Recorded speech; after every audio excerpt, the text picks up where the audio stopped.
नमस्ते, मैं हूं किशोर अजवाणी। घड़ी इशारा कर रही है 9 बजे रात का वक्त। 100 बात की एक बात का 100 बात की एक बात में आज ईरान के परमाणु कार्यक्रम से आई एक खबर ने पूरी दुनिया को चौंका कर रख दिया, जिसके मुताबिक ईरान ने 3 परमाणु बम बनाने लायक यूरेनियम जुटा लिया है। यमन के हूथी विद्रोहियों ने तुर्की से भारत आ रहे एक जहाज को अगवा करने का दावा करते हुए अमेरिका और इजरायल को सीधी चुनौती दे दी।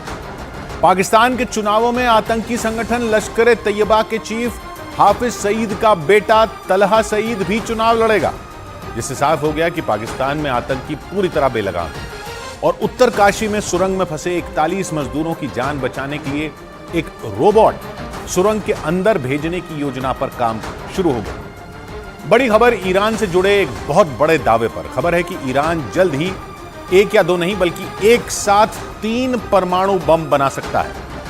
इजरायल और हमास की जंग के बीच ईरान से जुड़ी इस खबर ने पूरी दुनिया में हड़कंप मचा दिया, क्योंकि हमास, हिजबुल्ला और हूथी लड़ाकों जैसे खतरनाक संगठनों के पीछे खड़े ईरान के पास अगर 3 परमाणु बम हो गए तो दुनिया पर महाविनाश का खतरा मंडराने लगेगा। ईरान 3 परमाणु बम बना सकता है, इसका दावा परमाणु कार्यक्रमों पर नजर रखने वाली यूएन की संस्था IAEA यानी इंटरनेशनल एटॉमिक एनर्जी एजेंसी का है। IAEA की एक रिपोर्ट के मुताबिक ईरान इतना यूरेनियम जुटा चुका है कि वो कुछ ही दिनों के अंदर 3 एटम बम बना सकता है, जिसका मतलब यह है कि इजरायल और हमास की जंग के बीच पूरी दुनिया पर विश्व युद्ध का खतरा मंडरा रहा है। क्योंकि इजरायल को दुनिया के नक्शे से मिटा देने का सपना देखने वाला ईरान हमास और हिजबुल्ला और हूथी लड़ाकों जैसे खतरनाक चरमपंथी संगठनों को न सिर्फ पैसे पहुंचाता है बल्कि भारी मात्रा में हथियार और गोला बारूद भी सप्लाई करता है। और अगर ईरान में बनाए गए तीनों परमाणु बमों में एक भी इन संगठनों के हाथ लग गया तो दुनिया में कैसी तबाही मचेगी, इसका अंदाजा भी लगाना मुश्किल है। हमास के साथ इजरायल की जंग के दौरान आए दिन ईरान समेत कई मुस्लिम देश इजरायल और अमेरिका को आंखें दिखा रहे हैं और गाजा पर इजरायल के हमलों को उसकी सबसे बड़ी गलती बता रहे हैं। वहीं अमेरिका समेत कई पश्चिमी देश इजरायल के पीछे हथियार और गोला बारूद लेकर पूरी मजबूती के साथ खड़े हैं। यानी अगर परमाणु हथियारों के साथ ईरान जंग में कूदा तो तीसरा विश्व युद्ध शुरू होने में देर नहीं लगेगी, क्योंकि अमेरिका के साथ उसकी दुश्मनी दशकों पुरानी है और बीते कुछ साल से दोनों के बीच जंग की तलवार खिंची हुई है। और इसी वजह से दुनिया को डर सताने लगा कि अमेरिका और इजरायल को रोजाना बदले की धमकी देने वाला ईरान कहीं युद्ध का नया मोर्चा न खोल दे। जंग की दहलीज पर खड़े अमेरिका और ईरान 35 साल पहले भी एक दूसरे से सीधी जंग लड़ चुके हैं, लेकिन गाजा पर इजरायल के हमलों और अमेरिका की इजरायल को खुली मदद से ईरान का खून खौल रहा है। और बीते 40 दिन में दोनों एक दूसरे को कई बार जंग की धमकी भी दे चुके हैं। अमेरिका और ईरान में बढ़े हुए तनाव के बीच यूएन की संस्था IAEA यानी इंटरनेशनल एटॉमिक एनर्जी एजेंसी की एक रिपोर्ट ने अमेरिका समेत दुनिया भर के देशों के होश उड़ा दिए। IAEA की रिपोर्ट में दावा किया गया कि ईरान ने करीब 128 किलो यूरेनियम इकट्ठा कर लिया। IAEA के मुताबिक एक परमाणु बम बनाने के लिए 42 किलो यूरेनियम की जरूरत होती है और जितना यूरेनियम ईरान के पास है वो 3 परमाणु बम आसानी से बना सकता है। लेकिन परेशानी उस यूरेनियम की शुद्धता से। IAEA का मानना है कि परमाणु बम बनाने के लिए यूरेनियम का 90% तक शुद्ध होना जरूरी है, लेकिन ईरान के पास मौजूद यूरेनियम उतना शुद्ध है या नहीं, इसकी सही जानकारी किसी के पास नहीं है, क्योंकि ईरान दुनिया की नजरों से छिपाकर अपना परमाणु कार्यक्रम चलाता है। उसके पास परमाणु कार्यक्रम को दुनिया की शांति के लिए खतरनाक बताते हुए अमेरिका और इजरायल ये दावा कर चुके हैं कि ईरान के परमाणु बम गलत हाथों में चले गए तो दुनिया में महातबाही आ सकती है। हालांकि ईरान के परमाणु कार्यक्रम पर संयुक्त राष्ट्र और अमेरिका की 24 घंटे नजर बनी हुई है और उसी के आधार पर सितंबर महीने में ही अमेरिका के रक्षा मंत्रालय ने दावा किया था कि ईरान के पास 14 दिन के अंदर परमाणु हथियार बनाने के लिए जरूरी तकनीक और बुनियादी ढांचा मौजूद है। यानी वो परमाणु बम बनाने के बेहद करीब है। करीब 22 साल से ईरान परमाणु ताकत हासिल करने की कोशिश में जुटा है। हालांकि 2010 में उसे रोकने के लिए यूएन सिक्योरिटी काउंसिल, यूरोपीय यूनियन और अमेरिका ने कई तरह की पाबंदियां लगा दी थी। यहां तक कि जनवरी 2020 में अमेरिका ने ईरान पर लगाए गए प्रतिबंधों को और ज्यादा सख्त कर दिया था। और अमेरिका के वैज्ञानिकों ने अपनी सैटेलाइटों को ईरान के ऊपर नजर रखने के लिए सुपर एक्टिव कर दिया है। जिसके बाद ईरान की न्यूक्लियर साइटों से सामने आई तस्वीरों ने अमेरिका और संयुक्त राष्ट्र के शक को शीशे की तरह साफ कर दिया था। अमेरिका ने सैटेलाइट तस्वीरों के आधार पर दावा किया था कि ईरान पहाड़ी इलाके में सैकड़ों फीट गहरी सुरंगें खोदकर परमाणु हथियार बना रहा है और अपने परमाणु कार्यक्रम से जुड़ी जानकारियां दुनिया से छिपा रहा है। अमेरिका ने ईरान की न्यूक्लियर साइट की जो तस्वीरें जारी की थी, उन्होंने दुनिया की धड़कनें बढ़ा दी। दावा किया गया कि दुनिया की नजरों से बचाने के लिए ईरान ने सैकड़ों फीट गहराई में सुरंगें खोदकर अपना न्यूक्लियर प्लांट बनाया, ताकि अमेरिका या फिर इजराइल की सैटेलाइट से और मिसाइल हमलों से उन्हें बचाया जा सके। अमेरिका ने दावा किया था कि ईरान ने जमीन के अंदर 260 फीट से 328 फीट की गहराई तक सुरंगें खोदकर न्यूक्लियर प्लांट तैयार किया था। अमेरिका के मुताबिक नतांज में ईरान की सबसे बड़ी न्यूक्लियर साइट है। इस न्यूक्लियर साइट को तैयार करने के लिए ईरान ने जाग्रोस के पहाड़ों के बीच सुरंगें खोदी थी और दावा किया जाता है कि ईरान की ये सुरंगें इतनी गहरी हैं कि इन पर कोई भी हमला बेअसर साबित होगा। यानी ईरान ने पाताल लोक में परमाणु बम बनाने के लिए एक ऐसा प्लांट बना लिया जिसकी भनक तक किसी को नहीं लगी। और ईरान अपने ऊपर लग रहे परमाणु बम बनाने के आरोपों को लगातार खारिज करता रहा और उल्टे अमेरिका पर यह आरोप लगा दिए कि उसने उसके दुश्मनों को हथियार और गोला बारूद की सप्लाई की। हालांकि यूएन की संस्था आईएईए यानी इंटरनेशनल एटॉमिक एनर्जी एजेंसी की रिपोर्ट को लेकर अमेरिका और इजराइल ने ईरान पर जोरदार हमले किए और उस पर परमाणु हथियारों के गलत इस्तेमाल का आरोप लगाया। ईरान ने 6 जगहों पर न्यूक्लियर रिएक्टर लगा रखे हैं और वो दावा करता है कि ऊर्जा जरूरतों को पूरा करने के लिए उसने ये न्यूक्लियर प्लांट लगाए। लेकिन दावा किया जाता है कि नतांज और फोर्दो में जमीन के अंदर बनी न्यूक्लियर साइटों पर वो सबसे ज्यादा उच्च गुणवत्ता का यूरेनियम तैयार करता है और दावा किया जाता है कि इन दोनों न्यूक्लियर प्लांट से इकट्ठा किए गए यूरेनियम का इस्तेमाल ईरान के वैज्ञानिक परमाणु बम बनाने में कर रहे हैं। खतरा इस बात का भी है कि ईरान के परमाणु हथियार बना लेने के बाद पश्चिम एशिया में न्यूक्लियर रेस शुरू हो जाएगी, जो पश्चिम एशिया ही नहीं पूरी दुनिया के लिए महाविनाश की वजह बन सकती है। क्योंकि परमाणु बम के साथ ही ईरान ने बीते कुछ सालों में अपनी सैन्य ताकत भी बढ़ाई है, जिससे वो जंग होने पर अमेरिका और इजराइल से सीधी टक्कर ले सके। ईरान ने दावा किया कि उसने ऐसी हाइपरसोनिक मिसाइल तैयार कर ली है जिसकी रेंज में इजराइल के कई बड़े शहर हैं। यानी ईरान ने अपने दुश्मन से भिड़ने के लिए ऐसी मिसाइल तैयार कर ली जो पलक झपकते ही तबाही मचा सकती है। एक रोज पहले ईरान के supreme leader Ayatollah Ali Khamenei ने इन मिसाइलों का जायजा लिया। वो तेहरान में ईरान की सेना की ब्रांच IRGC यानी इस्लामिक रिवोल्यूशनरी गार्ड कोर की तरफ से आयोजित हथियारों की प्रदर्शनी में पहुंचे थे। ईरान के मीडिया के मुताबिक फतह 2 हाइपरसोनिक मिसाइल को IRGC ने विकसित किया। IRGC ने बताया कि उनकी फतह 2 मिसाइल 16,000 किलोमीटर प्रति घंटा की रफ्तार से उड़ान भर सकती है और दुश्मन पर हमला कर सकती है। ईरान ने दावा किया कि फतह 2 मिसाइल अमेरिका और इजराइल की मिसाइलों से कहीं ज्यादा आधुनिक और मारक है। ईरान की इस खतरनाक हाइपरसोनिक मिसाइल को इजराइल के लिए बड़ा खतरा माना जा रहा है, क्योंकि गाजा पर हवाई हमलों के दौरान ईरान इजराइल को जंग की खुली धमकी दे चुका है और अपनी मिसाइलों का मुंह उसकी तरफ तैनात करने का दावा कर चुका है। ईरान इजराइल के साथ ही उसका साथ दे रहे अमेरिका को भी खुली धमकी दे चुका है और अगर गाजा में आग लगी तो उसकी लपटें उसे भी जला देंगी। यानी इजराइल और हमास की जंग में ईरान सीधे सीधे अमेरिका से भिड़ सकता है। हालांकि इजराइल के अखबार द टाइम्स ऑफ इजराइल के मुताबिक इजराइल के हमास के खिलाफ जंग का ऐलान करने के बाद से पश्चिम एशिया में अमेरिका की सेना पर 30 से ज्यादा हमले हो चुके हैं। इराक और सीरिया में अमेरिकी सैनिकों को वहां के चरमपंथी संगठनों ने निशाना बनाया। इराक और सीरिया वो देश हैं जहां ईरान की तूती बोलती है। इराक तो ईरान का पड़ोसी है, जहां ईरान कई लड़ाकों का समर्थन करता है और वो लड़ाके ईरान के इशारे पर काम करते हैं। वहीं सीरिया इजराइल का दुश्मन है और ईरान का पक्का दोस्त। यानी इजराइल और हमास की जंग का दायरा तेजी से बढ़ रहा है और ईरान के तेवर से माना जा रहा है कि ये जंग और बड़ी हो सकती है। उधर बड़ी खबर आई इजराइल के खिलाफ जंग का नया मोर्चा खोलने की तैयारी में जुटे हूथी लड़ाकों से जुड़ी। ईरान हूथी लड़ाकों की आड़ में समंदर में अमेरिका और इजराइल को सीधी चुनौती देता दिखा, क्योंकि हूथी लड़ाकों ने दावा किया कि उन्होंने लाल सागर में इजराइल का जहाज हाईजैक कर लिया और उसे यमन ले गए। जिस जहाज को हूथी लड़ाकों ने पकड़ा वो तुर्की से भारत आ रहा था। लेकिन इजराइल ने दावा किया कि वो जहाज उसका नहीं था बल्कि ब्रिटेन का था, जिसे जापान इस्तेमाल कर रहा था। जहाज हाईजैक होने के बाद जापान ने हूथी लड़ाकों से बात भी की और उनसे जहाज को छोड़ने के लिए कहा। इस बीच इजराइल ने इस मामले में बयान जारी कर ईरान को घेरा और इस घटना को ईरान का आतंकवाद बता दिया।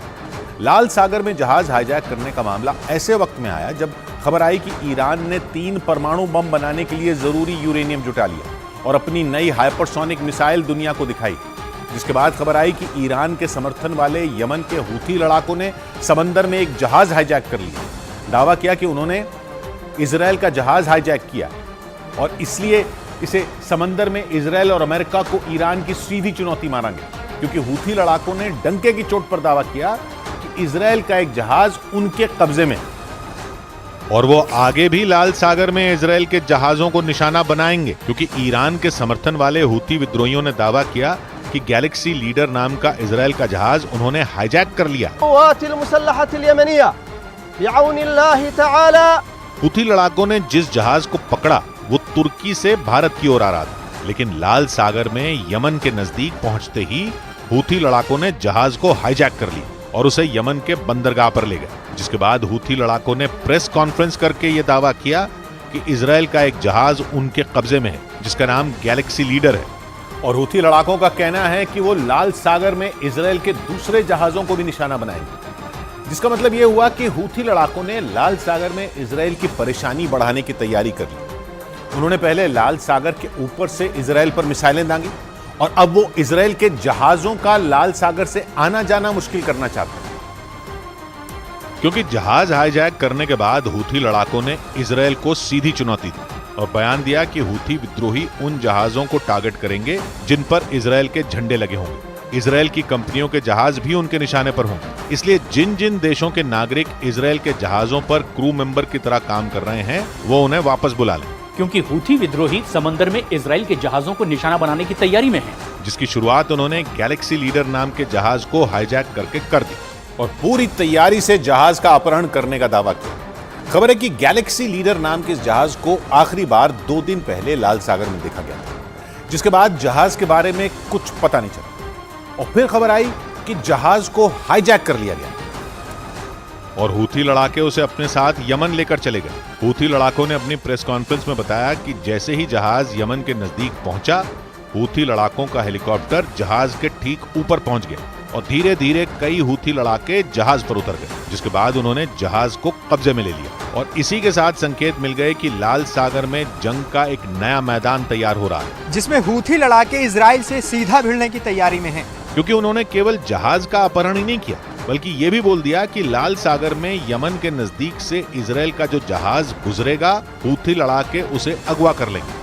लेकिन इजराइल ने हूथी लड़ाकों के दावे को यह कहकर खारिज कर दिया कि लाल सागर में हाईजैक किया गया जहाज उसका नहीं था और उस जहाज पर एक भी क्रू मेंबर इजराइल का नहीं है। यानी इजराइल ने हूथी लड़ाकों के दावे को ही नकार दिया और दो टूक बोल दिया कि हूथी लड़ाकों के कब्जे में जो जहाज है वो इजराइल का है ही नहीं। हालांकि उसने ये माना कि हूथी लड़ाकों ने एक इंटरनेशनल मालवाहक जहाज पकड़ा है जो तुर्की से भारत रवाना हुआ था और उस जहाज पर यूक्रेन, बल्गेरिया, फिलीपींस और मेक्सिको समेत कई देशों के 25 क्रू मेंबर मौजूद हैं, जिनमें एक भी इजराइल का नागरिक नहीं है। यही नहीं, इजराइल ने कहा कि इस मालवाहक जहाज की मालिक ब्रिटेन की एक कंपनी है और जापान की एक कंपनी इस जहाज को चला रही थी। आसान शब्दों में कहें तो ब्रिटेन के जहाज को जापान इस्तेमाल कर रहा था। ये दावा इजराइल ने किया और हूथी लड़ाकों के इजराइल का जहाज हाईजैक करने के दावे को ही नकार दिया। या यूं कहें कि इजराइल ने ईरान की हूथी लड़ाकों के जरिए उसे घेरने की प्लानिंग फेल करने की कोशिश की, क्योंकि इजराइल ने केवल उसका जहाज हाईजैक होने की खबर खारिज नहीं की बल्कि इस मामले में ईरान को भी घसीट लिया और दो टूक बोल दिया कि हूथी लड़ाकों का यह कदम ईरान की एक आतंकी हरकत है। यमन के हूथी लड़ाकों के सिर पर ईरान का हाथ माना जाता है और इसीलिए इजराइल ने इस मामले में बेझिझक होकर ईरान का नाम लिया। गाजा जंग के बाद इजराइल और ईरान के बीच का तनाव बढ़ चुका है और जैसे ही खबर आई कि हूथी विद्रोहियों ने लाल सागर में एक जहाज का अपहरण किया है, इजराइल आक्रामक हो गया और नेतन्याहू के कार्यालय का बयान आया कि ये ईरान की एक और आतंकी हरकत है जो समंदर के उन रास्तों पर खतरा बढ़ाती है जहां से अलग अलग देशों के जहाज गुजरते हैं क्योंकि ईरान के समर्थन वाले हूथी लड़ाके लाल सागर में खुली जंग लड़ने का ऐलान कर चुके हैं और उन्होंने इजरायल के झंडे वाले जहाजों को निशाना बनाने की चुनौती भी दी। लाल सागर में जहाज हाईजैक करने से कुछ घंटे पहले भी हूथी लड़ाकों ने धमकी दी थी और संकेत दिए थे कि वो इजरायल के खिलाफ जंग तेज करने के मूड में। हूथी लड़ाकों ने इजरायल को सीधी धमकी दी और बोल दिया कि वो इजरायल के खिलाफ सैन्य अभियान तब तक जारी रखेंगे जब तक गाजा में जंग नहीं रुकती। और इसीलिए उन्होंने ऐलान किया कि वो लाल सागर में इजरायल के जहाजों को बार बार निशाना बनाएंगे। हालांकि इजरायल ने इस बात से मना कर दिया कि उसका जहाज हूथी लड़ाकों के कब्जे में है, लेकिन खबर आई कि हूथी लड़ाकों के कब्जे में जो जहाज है वो इजरायल के एक बड़े कारोबारी का है, जबकि इजरायल का कहना है कि हूथी लड़ाकों के कब्जे में जो जहाज है वो ब्रिटेन की कंपनी का है। यानी जहाज किस देश का है इसी पर पेच फंस गया, क्योंकि हूथी लड़ाके अपनी पीठ ये कहकर थपथपा रहे हैं कि उन्होंने इजरायल का जहाज अगवा कर लिया, जबकि इजरायल ने गैलेक्सी लीडर को अपना जहाज मानने से ही मना कर दिया और दुनिया इस बात पर फंस गई कि हूथी लड़ाकों के कब्जे में जो जहाज है वो असल में किसका है, क्योंकि हूथी लड़ाकों का दावा अलग है और इजरायल का अलग। लेकिन इस सारी उठापटक के बीच ये तो पक्का है कि हमास और हिजबुल्लाह के बाद हूथी लड़ाके भी इजरायल का तनाव बढ़ाना चाहते हैं, क्योंकि गाजा में जंग के बाद इजरायल उनके निशाने पर आ गया और वो सीजफायर की मांग करते हुए इजरायल को धमका भी चुके हैं। और पिछले कुछ हफ्तों से दक्षिणी इजरायल के एलट शहर पर मिसाइलों से अटैक कर रहे हैं। हूथी लड़ाकों ने एलट पर ड्रोन से भी अटैक किया था। एक ड्रोन तो एलट में एक रिहायशी इमारत से टकरा भी गया था, जिसके बाद इजरायल अलर्ट हो गया। उसने लाल सागर में अपने जंगी जहाज तैनात कर दिए। न्यूज़ 18 की टीम भी दक्षिणी इजरायल के एलट शहर पहुंची, जहां लाल सागर में इजरायल की नौसेना हूथी लड़ाकों से भिड़ने की तैयारी करती नजर आई। हम लाल सागर के पास मौजूद हैं, इजराइल की सीमा के अंदर। बोट को आप देख सकते हैं लाल सागर में जो इजराइल के हैं और लगातार सीमा की निगरानी करें। हूथी लड़ाकों ने लाल सागर के रास्ते जब इजरायल पर मिसाइलें दागी थीं, तो अमेरिका भी सावधान हो गया था। उसने हूथी लड़ाकों की कई मिसाइलों को मार गिराने का दावा भी किया था और बाकी का काम इजरायल के एरो 3 मिसाइल डिफेंस सिस्टम ने कर दिया था, जिसे हूथी लड़ाकों के सक्रिय होते ही दक्षिणी इजरायल में सीमा पर तैनात कर दिया गया था। पिछले कई हफ्तों से एरो 3 मिसाइल डिफेंस सिस्टम ने लाल सागर में हूथी लड़ाकों की कई मिसाइलों को मार गिराया, लेकिन हूथी लड़ाके नहीं रुके। उल्टा उन्होंने इजरायल पर हमले तेज करने के संकेत दे दिए, जिसके लिए लाल सागर में जंग का माहौल बनता दिखा, क्योंकि हूथी लड़ाके लाल सागर के रास्ते ही मिसाइलें दाग रहे हैं और इसीलिए इजरायल ने वहां अपने जंगी जहाजों की गश्त बढ़ा दी। अफ्रीका और एशिया को अलग करने वाला लाल सागर हिंद महासागर में एंट्री का रास्ता खोलता है, जिसकी सीमाएं यमन, मिस्र, सूडान, सऊदी अरब और इजरायल जैसे देशों से लगती हैं। इसके पूर्वी छोर पर सऊदी अरब और यमन जैसे देश, जबकि पश्चिमी छोर पर मिस्र और सूडान जैसे देश, और इन सब के बीच इजरायल का भी एक छोटा सा कोना लाल सागर से लगता है, जहां इजरायल का एलट शहर बसा है। और हूथी लड़ाकों के निशाने पर दक्षिणी इजरायल का यही शहर है, जिसे इजरायल के सबसे शांत शहरों में गिना जाता है। लेकिन गाजा की जंग की आंच इजरायल के इस शहर तक भी पहुंच गई, क्योंकि इजरायल के खिलाफ हमास का साथ देने के लिए हूथी लड़ाके मैदान में आ गए। और यमन की राजधानी सना से करीब 2000 किलोमीटर दूर इजरायल के एलट शहर पर मिसाइलें दागने लगे। यही नहीं, जैसे ही हूथी लड़ाकों ने इजरायल का जहाज हाईजैक करने का दावा किया, हमास का बयान आ गया, जिसमें उसने कहा कि हूथी लड़ाकों का यह कदम तारीफ के काबिल है। जिसका मतलब ये हुआ कि ट्रिपल एच कहे जाने वाले हिजबुल्लाह, हूथी और हमास के लड़ाके एक दूसरे का साथ दे रहे हैं।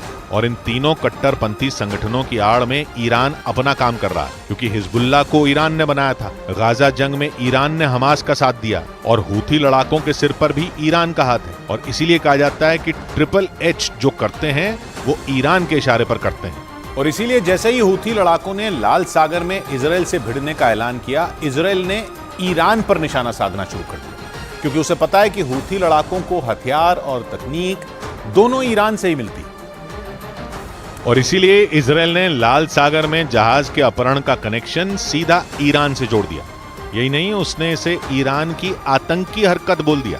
मतलब ये कि इजरायल ने हूथी लड़ाकों को नहीं, बल्कि उनकी आड़ में जंग लड़ रहे ईरान को टारगेट किया, क्योंकि लाल सागर में इजरायल के जहाजों पर संकट मंडराने से सबसे ज्यादा फायदा ईरान को ही हो सकता है। क्योंकि अगर हूथी लड़ाकों का सामना इजराइल से हुआ तो उनसे लड़ने अमेरिका भी आएगा, और हूथी लड़ाके इजरायल के साथ साथ अमेरिका को भी नुकसान पहुंचा सकते हैं। और इसीलिए अमेरिका भी सावधान हो गया। उसने ईरान को मुंहतोड़ जवाब देने की तैयारी भी कर डाली। क्योंकि पश्चिमी मीडिया ने दावा किया कि अमेरिका ने अपने खतरनाक जंगी जहाज को ईरान के पास तैनात कर दिया। उसके खतरनाक बॉमर भी ईरान के आसपास मंडराने लगे, जिसका सीधा मतलब यह हुआ कि अमेरिका की नजर ट्रिपल एच पर भी है और उसके पीछे से पश्चिम एशिया में खेल खेलने वाले ईरान पर भी। और इसीलिए अमेरिका का खतरनाक जंगी जहाज ईरान के पास ओमान की खाड़ी में पहुंच चुका है और ईरान की सीमा से केवल 300 किलोमीटर दूर खड़ा है।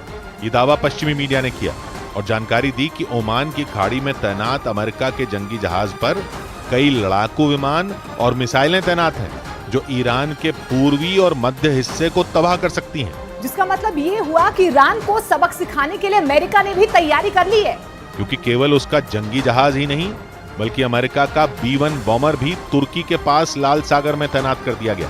इसके अलावा लाल सागर और ओमान की खाड़ी में भी अमेरिका के जंगी जहाज पहुंच गए। ईरान की सीमा तुर्की से लगती है और फारस की खाड़ी और ओमान की खाड़ी तो ईरान की 1770 किलोमीटर लंबी दक्षिणी सीमा बनाती हैं, जहां अमेरिका ने ईरान को घेरने के लिए चक्रव्यूह रच डाला, क्योंकि ईरान गाजा जंग की आड़ में ट्रिपल एच को हथियार की तरह इस्तेमाल कर रहा है। पहले उसने लेबनान के रास्ते इजराइल पर हमले की जमीन तैयार की और अब यमन के रास्ते दक्षिणी इजराइल को निशाना बना रहा है, जिसके लिए लाल सागर में माहौल गर्माता दिखाई दिया। क्योंकि यमन के कट्टरपंथी शिया हूथी लड़ाकों ने लाल सागर में जहाजों को अगवा करने का प्लान बनाया।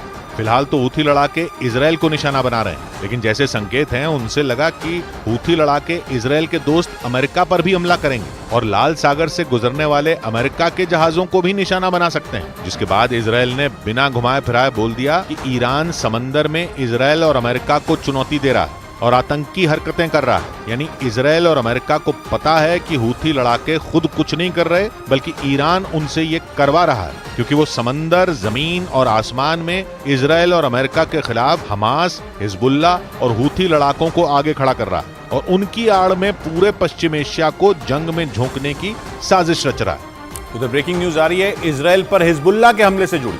चरमपंथी संगठन हिजबुल्ला ने लेबनान बॉर्डर पर मौजूद इजराइल के एक मिलिट्री बेस पर ताबड़तोड़ मिसाइलें गिराकर ध्वस्त कर दिया। हिजबुल्ला के इस हमले का एक वीडियो भी सामने आया जिसमें इजरायली मिलिट्री बेस के परखचे उड़ते दिखाई दिए। हर तरफ आग और धुएं का गुबार उठता नजर आया। हालांकि इस बात की जानकारी नहीं मिल सकी है कि हिजबुल्ला के हमले में इजराइल के कितने सैनिक मारे गए, लेकिन दावा यह किया जा रहा है कि इस हमले की वजह से इजराइल को बड़ा नुकसान पहुंचा है। ये वही हिजबुल्ला है जो इजराइल के खिलाफ हमास के समर्थन में जंग में उतरने की कई बार धमकी दे चुका है। इस चरमपंथी संगठन का दावा है कि अगर उसने जंग का बिगुल बजाया तो फिर दुनिया के नक्शे से इजराइल को मिटने से कोई नहीं बचा पाएगा। जावेद हमारे साथ जुड़ रहे हैं लेबनान से। जावेद, तो अब तो ये सीधा हमला ही हो गया हिजबुल्ला का। जी किशोर, देखिए हिजबुल्ला के ताबड़तोड़ हमले जारी हैं। हिजबुल्ला ने जिस इजराइल के इस सैन्य ठिकाने पर हमला किया ये बेहद अहम है। 91 डिवीज़न का ये सैन्य ठिकाना है इजराइल का, जो कि नॉर्दर्न इजराइल में बेहद अहम पॉइंट है और इस पर मिसाइल से हमला किया है। और देखिए जिस तरह की तस्वीरें बराने से आई हैं वो बेहद हैरान करने वाली है। परखच्चे इस बैरक के आसपास उड़ गए हैं। तो कि पिछले कई दिनों से हिजबुल्ला लगातार अपना युद्ध का दायरा जो है वो बढ़ाता जा रहा है और भीषण जंग इस वक्त हिजबुल्ला और इजराइल के बीच इस मोर्चे पर चल रही है। कई बार आज भी दिन में हिजबुल्ला ने कई जगह अटैक किया और लगातार इजराइल भी हिजबुल्ला के ठिकानों पर हमले कर रहा है। जी, और हिजबुल्ला ने सिर्फ हमले ही नहीं किए बल्कि एक वीडियो जारी कर इजराइल को बड़ी धमकी भी दे दी। हिजबुल्ला ने इस वीडियो के जरिए यह बताने की कोशिश की कि उसके लड़ाके सीमा पार करके भी इजराइल की जमीन पर हमले बोलने के लिए तैयार हैं। यानी वो इजराइल की सीमा में घुसकर कभी भी उसके साथ सीधी जंग छेड़ सकते हैं। हिजबुल्ला और इजराइल के बीच सीमा पर 7 अक्टूबर के बाद से ही लड़ाई छिड़ी हुई, लेकिन अब तक दोनों एक दूसरे पर ड्रोन, रॉकेट और मिसाइलों से ही हमले बोल रहे हैं। ऐसा पहली बार हुआ जब हिजबुल्ला ने वीडियो जारी करके इजराइल को चेतावनी दी कि वो आ रहे हैं। और इसी वजह से ये माना जा रहा है कि हिजबुल्ला के लड़ाके इजराइल की सीमा पार जाने के लिए बिल्कुल तैयार बैठे हैं। यानी जो लड़ाके सीमा पार से इजराइल की सेना को चुनौती दे रहे थे वो सीधे इजराइल में घुसकर वहां कत्लेआम मचा सकते हैं। इसका मतलब ये कि इजराइल पर एक बार फिर 7 अक्टूबर जैसे हमले का खतरा मंडरा रहा है, लेकिन इस बार उसका दुश्मन हमास से कहीं ज्यादा खतरनाक और ताकतवर है। और हिजबुल्ला ने वीडियो जारी कर यह बता दिया कि इजराइल के लिए वो हमास से कहीं बड़ा खतरा है। हिजबुल्ला के जोरदार हमले की जानकारी खुद इजराइल की सेना की तरफ से दी गई। जिसके मुताबिक लेबनान की सीमा से उसके कई ठिकानों पर एक साथ भीषण हमले बोले गए। इजराइल की सेना ने यह जानकारी दी कि 1 घंटे के अंदर ही हिजबुल्लाह ने उसके कई इलाकों पर 3 ड्रोन और 25 रॉकेट दाग दी। यानी हिजबुल्लाह ने एक साथ ऐसे ताबड़तोड़ हमले बोले कि इजराइल की फौज भी कुछ देर के लिए खौफ से भर गई। हालांकि इजराइल की सेना ने तुरंत पलटवार शुरू किया और लेबनान की तरफ से दागे गए तीनों ड्रोन को मार गिराने का दावा किया। हालांकि हिजबुल्लाह की तरफ से दागे गए 25 रॉकेट में कुछ इजराइल के इलाकों तक पहुंचने में कामयाब हो गए, लेकिन इजराइल ने दावा किया कि वो ऐसे इलाकों में गिरे जिनसे कोई बड़ा नुकसान नहीं हुआ। यानी इस बार इजराइल ने हिजबुल्लाह के हमले को पूरी तरह नाकाम कर दिया। लेकिन माना जा रहा है कि इजराइल के लिए खतरा टलने वाला नहीं है, क्योंकि हिजबुल्लाह अपने ठिकानों पर हुए इजराइल के हमले से बुरी तरह बौखलाया हुआ है। हिजबुल्लाह के हमलों से पहले इजराइल की सेना ने दक्षिणी लेबनान पर एयर स्ट्राइक कर वहां तबाही मचा दी थी, जिससे भड़का हिजबुल्लाह अब युद्ध का नया मोर्चा खोलने की तैयारी में जुट गया ताकि वो इजराइल के हमलों का बदला ले सके। क्योंकि इजराइल की सेना ने दक्षिणी लेबनान में अपनी खतरनाक मिसाइलें दागकर वहां बने एल्यूमिनियम प्लांट को तबाह कर दिया। बताया गया कि इजराइल की फौज ने एल्यूमिनियम प्लांट पर ड्रोन के जरिए हमले किए, जिसके बाद वहां जोरदार धमाका हुआ और पूरा इलाका आग की लपटों से घिर गया। हालांकि इजराइल के इस भीषण हमले में किसी के मारे जाने का दावा नहीं किया गया, लेकिन इजराइल की इस कार्रवाई से हिजबुल्लाह उस पर भड़क गया और माना जा रहा है कि दक्षिणी लेबनान पर हुई एयर स्ट्राइक की वजह से ही हिजबुल्लाह अब इजराइल के सैन्य ठिकानों को चुन चुन कर निशाना बना रहा है, जिसमें ईरान उसकी खुलकर मदद कर रहा है, जो जंग में इजराइल के लिए बड़ी चुनौती बना हुआ। क्योंकि ईरान सीधे तौर पर नहीं, लेकिन दावा है कि उसके हथियारों के दम पर ही हमास के लड़ाके इजराइल की सेना पर हमले कर रहे हैं। और दावा है कि हमास के साथ हिजबुल्लाह के लड़ाके भी ईरान के खतरनाक हथियारों का इस्तेमाल कर रहे हैं, जो इजराइल की सेना के लिए बड़ी मुसीबत बने हुए हैं। क्योंकि ईरान जंग में खुले तौर पर इजराइल का विरोध कर रहा है और माना जा रहा है कि वो इजराइल से सीधी जंग नहीं लड़ना चाहता, इसलिए ईरान उसके दुश्मनों यानी हमास और हिजबुल्लाह का मददगार बनकर उन्हें हथियारों की सप्लाई कर रहा है, जो इजराइल के लिए खतरा साबित हो सकता है। इसलिए इजराइल अपने दोस्त अमेरिका की मदद लेकर उसके ठिकानों पर हमले करवा रहा है, क्योंकि सिर्फ इजराइल ही नहीं बल्कि अमेरिका भी ईरान को अपना दुश्मन मानता है। अमेरिका की सेना ने तो कुछ दिनों पहले ही सीरिया में ईरान के चरमपंथी संगठनों के ठिकानों पर हमले करने का दावा किया था, क्योंकि 7 अक्टूबर को इजराइल पर हुए हमलों के 10 दिन बाद ही सीरिया में अमेरिका के सैन्य ठिकानों पर ईरान के चरमपंथी संगठन के लड़ाकों ने हमले कर दिए थे। इसलिए अमेरिका और इजराइल मिलकर ईरान को सबक सिखाना चाहते हैं, ताकि हमास और हिजबुल्लाह जैसे खतरनाक चरमपंथी संगठनों का एक साथ सफाया हो सके। क्योंकि ईरान ही इन दोनों संगठनों को और ताकतवर बनाने में जुटा है और उन्हें मिटाना अमेरिका और इजराइल के लिए इतना आसान नहीं है। माना जा रहा है कि ईरान इजराइल और उसके समर्थन में आए देशों को जंग में उलझाए रखना चाहता है, इसीलिए तो उसकी सेना की ब्रांच IRGC यानी Islamic revolutionary guard core Syria और इराक में अमेरिका के सैन्य अड्डों को निशाना बना रही है। और आरोप है कि इसमें ईरान के चरमपंथी संगठन के लड़ाकों का भी हाथ है। ऐसा इसलिए क्योंकि जंग में अमेरिका इजराइल के साथ खड़ा है और ईरान ये नहीं चाहता कि कोई भी देश इजराइल की ढाल बने, लेकिन इजराइल और अमेरिका भी पीछे नहीं हटना चाहते। अमेरिका की सेना सीरिया और इराक में ईरान के चरमपंथी संगठन के लड़ाकों के खिलाफ लगातार कार्रवाई कर रही है। उधर बड़ी खबर आई गाजा के अल शिफा अस्पताल से। इजराइल की सेना ने गाजा के सबसे बड़े अस्पताल अल शिफा में बंधकों को छिपाने का सबूत दे दिया। इजराइल की सेना ने दावा किया कि 7 अक्टूबर को बंधकों को हमास के लड़ाके अल शिफा अस्पताल ही लेकर पहुंचे थे। इतना ही नहीं, इजराइल की सेना के मुताबिक अस्पताल के नीचे उसे करीब 55 मीटर लंबी एक सुरंग मिली है। इजराइल ने दावा किया कि बंधकों को अस्पताल लाने के बाद हमास ने अस्पताल में बनी सुरंग के जरिए ही उन्हें दूसरी जगहों पर शिफ्ट किया। और अपने दावे को सही साबित करने के लिए इजराइल की सेना ने एक वीडियो भी जारी किया। इजराइल की फौज ने अल शिफा अस्पताल के उस वीडियो के दम पर दावा किया कि 7 अक्टूबर को हमास के लड़ाके अल शिफा अस्पताल में ही बंधकों को लेकर आए थे और बाद में उन्हें सुरंग के जरिए दूसरी जगहों पर भेजा गया। इजराइल की सेना की तरफ से जारी किए गए उस वीडियो में हथियारों से लैस कुछ लोग एक आदमी की गर्दन पकड़कर उसे जबरदस्ती अल शिफा अस्पताल के अंदर ले जाते नजर आए, जबकि एक दूसरा आदमी बुरी तरह घायल दिखाई दिया। उसे स्ट्रेचर पर लिटाया गया था। इजराइल की सेना ने दावा किया कि हमास ने इसी तरह से बंधकों के साथ बर्बरता की और 7 अक्टूबर को उन्हें जबरदस्ती इजराइल से गाजा के अल शिफा अस्पताल लेकर पहुंचे थे। इजराइल की सेना के मुताबिक उस वीडियो में हमास के लड़ाके जिन 2 लोगों को जबरदस्ती अस्पताल में ले जाते दिखाई दिए वो नेपाल और थाईलैंड के नागरिक हैं। हालांकि उन दोनों को अल शिफा अस्पताल में पहुंचाने के बाद उनके साथ क्या हुआ, उन्हें बाद में कहां छिपाया गया, इजराइल की सेना ने इसकी कोई जानकारी नहीं दी। लेकिन इजराइल ने एक दूसरा वीडियो जारी कर अल शिफा अस्पताल के नीचे सुरंग का जाल होने का दावा किया। इजराइल की सेना के मुताबिक गाजा में हमास की सुरंगों का जो जाल है उसके रास्ते अल शिफा अस्पताल से भी होकर गुजरते हैं।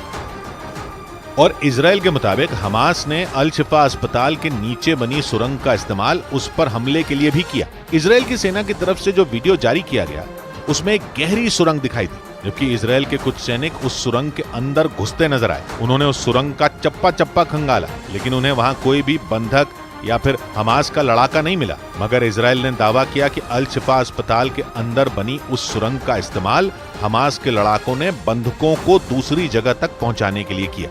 इतना ही नहीं, इजराइल की सेना के मुताबिक हमास के लड़ाकों ने अस्पताल के नीचे बनी 58 मीटर लंबी सुरंग का इस्तेमाल उसके खिलाफ बड़े पैमाने पर हमले के लिए भी किया। इजराइल की सेना ने बीते कुछ दिनों से गाजा के अल शिफा अस्पताल को घेर रखा है और वो लगातार उसके आसपास के इलाकों की घेरेबंदी कर रही है।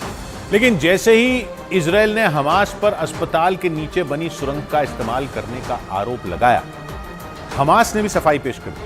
हमास की तरफ से एक बयान जारी कर इजराइल के दावे को गलत बताया गया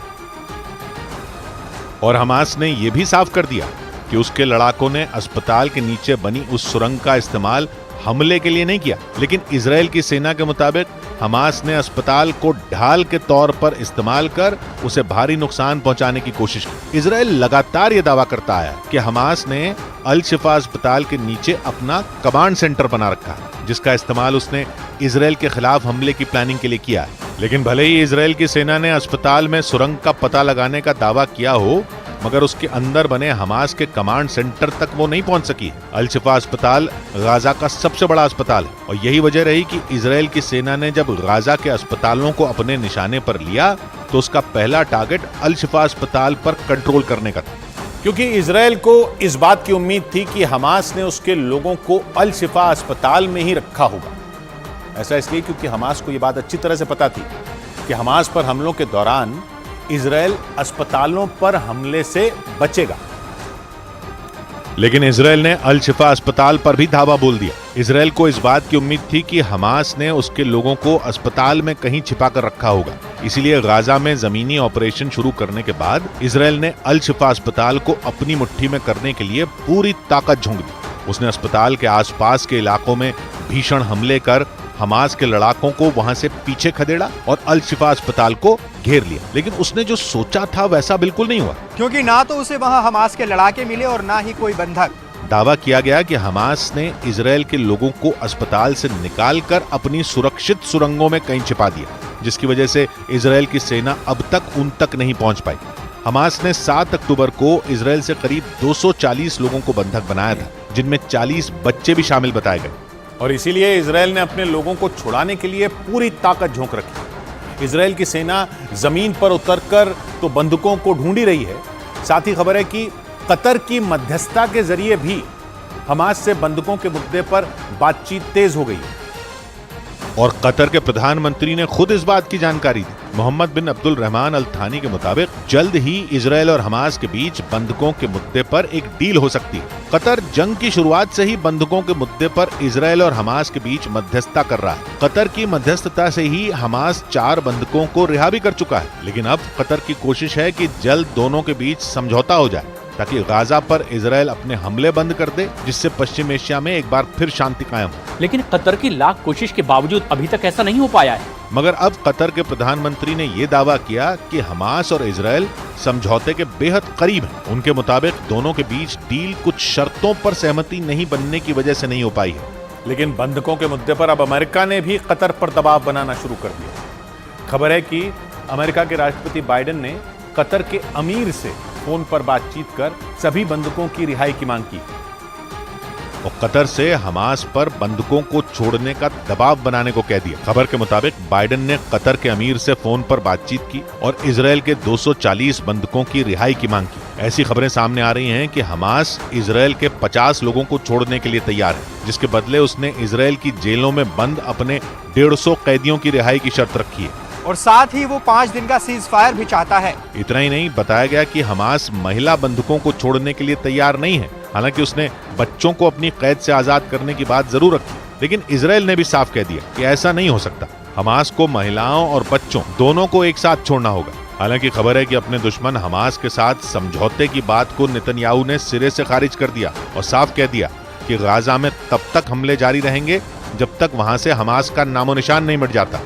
उधर बड़ी खबर आई 7 अक्टूबर को इजराइल पर हुए हमले से जुड़े एक दावे पर पैलेस्टीनियन अथॉरिटी ने बड़ा दावा किया कि इजराइल ने ही 7 अक्टूबर को सुपरनोवा म्यूजिक फेस्टिवल पर हमले करवाए थे।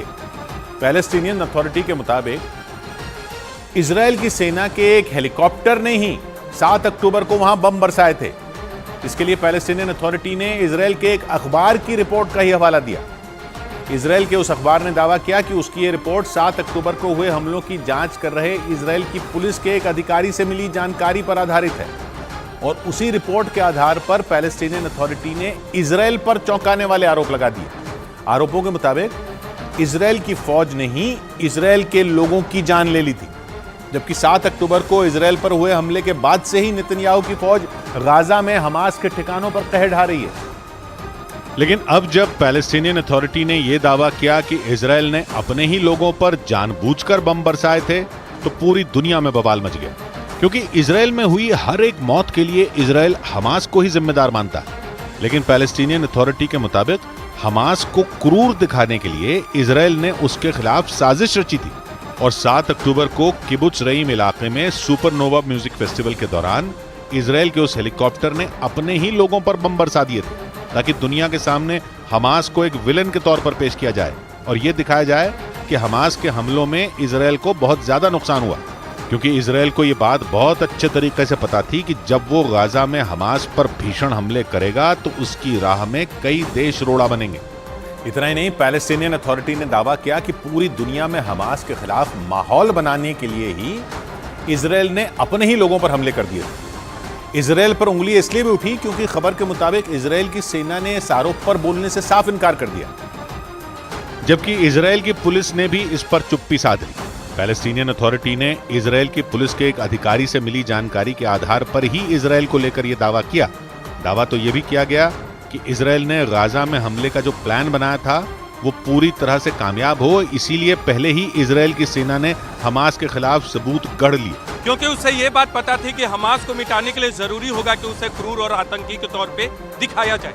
और इसीलिए 7 अक्टूबर को हुए हमले के बाद इजराइल ने हमास को तुरंत एक आतंकी संगठन बताया था और उसकी तुलना खूंखार आतंकी संगठन ISIS से भी कर दी थी। लेकिन पैलेस्टीनियन अथॉरिटी के दावे से इजराइल में हड़कंप मच गया।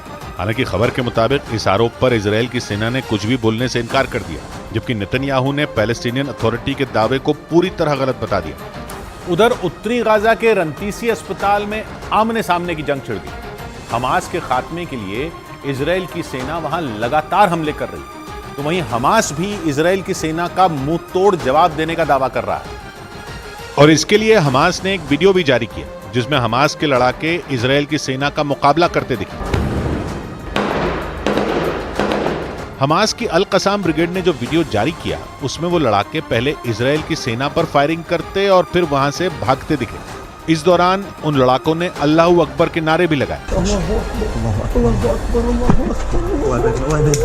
उस वीडियो में हमास के लड़ाके इजरायली टैंकों को भी निशाना बनाते दिखे। इस दौरान दोनों तरफ से ताबड़तोड़ फायरिंग हुई, जिसके बाद अल कसाम ब्रिगेड ने इजरायली टैंकों को नुकसान पहुंचाने का दावा किया। हमास का अंत करने के लिए इजराइल की सेना लगातार हमास के ठिकानों को तबाह कर रही है, लेकिन हमास के लड़ाके भी उसको मुंह तोड़ जवाब देने से पीछे नहीं हट रहे। और इसीलिए रंतीसी अस्पताल में आमने सामने की जंग छिड़ गई, क्योंकि कुछ दिनों पहले इजराइल की सेना ने रंतीसी अस्पताल में हमास कमांड सेंटर होने के सबूत पेश किए थे और आरोप लगाया था कि हमास के लड़ाके गाजा के अस्पतालों को अपने फायदे के लिए इस्तेमाल कर रहे हैं, क्योंकि कुछ दिन पहले इजराइल की सेना ने रंतीसी अस्पताल का एक वीडियो जारी किया था और उसमें हमास के हथियारों का बहुत बड़ा जखीरा मिलने का दावा किया गया था। रंतीसी अस्पताल गाजा का दूसरा सबसे बड़ा अस्पताल है, जहां सिर्फ बच्चों का इलाज होता है, लेकिन इजराइल ने आरोप लगाया था कि उस अस्पताल में हमास का बहुत बड़ा ठिकाना मिला था और जब इजराइल की सेना उस अस्पताल के बेसमेंट में पहुंची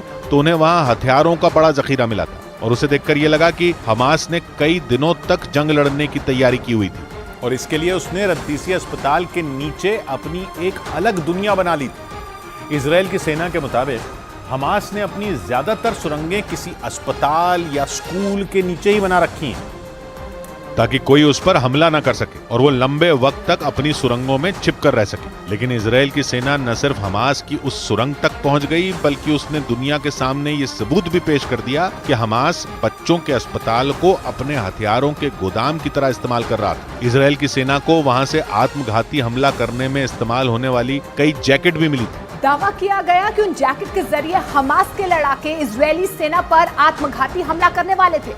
इसके अलावा वहां से बड़ी संख्या में ग्रेनेड और दूसरे हथियार भी बरामद किए गए थे, जिसके बाद ये दावा किया गया कि रंतीसी अस्पताल की तरह ही कई दूसरे अस्पताल भी हमास के हथियारों से भरे हैं। और इसी वजह से इजराइल लगातार गाजा के सबसे बड़े अल शिफा अस्पताल को निशाना बना रहा है। लेकिन उसके हमलों की वजह से वहां मौजूद नवजातों की जान पर भी खतरा मंडराने लगा था, जिसकी वजह से उन बच्चों को गाजा के अल शिफा अस्पताल से मिस्र के एक अस्पताल में शिफ्ट कर दिया गया, क्योंकि इजराइल के लगातार हमलों की वजह से अल शिफा अस्पताल के हालात बद से बदतर हो गए। वहां न तो बिजली है न दवाइयां, ऐसे में उन बच्चों का इलाज करना मुश्किल हो गया और उन बच्चों को मिस्र के रफा के एक अस्पताल में भेज दिया गया जहां उन्हें बेहतर इलाज मिल सके। इसकी कुछ तस्वीरें भी आईं जिनमें कुछ स्वास्थ्य कर्मी उन बच्चों को इंक्यूबेटर के साथ एम्बुलेंस से उतारते दिखे। बताया गया कि अल शिफा अस्पताल में बत्ती गुल होने की वजह से कुछ बच्चों को इंक्यूबेटर से नॉर्मल वार्ड में शिफ्ट कर दिया गया जहां उनकी जान पर खतरा मंडराने लगा था और उसे देखते हुए यह फैसला लिया गया।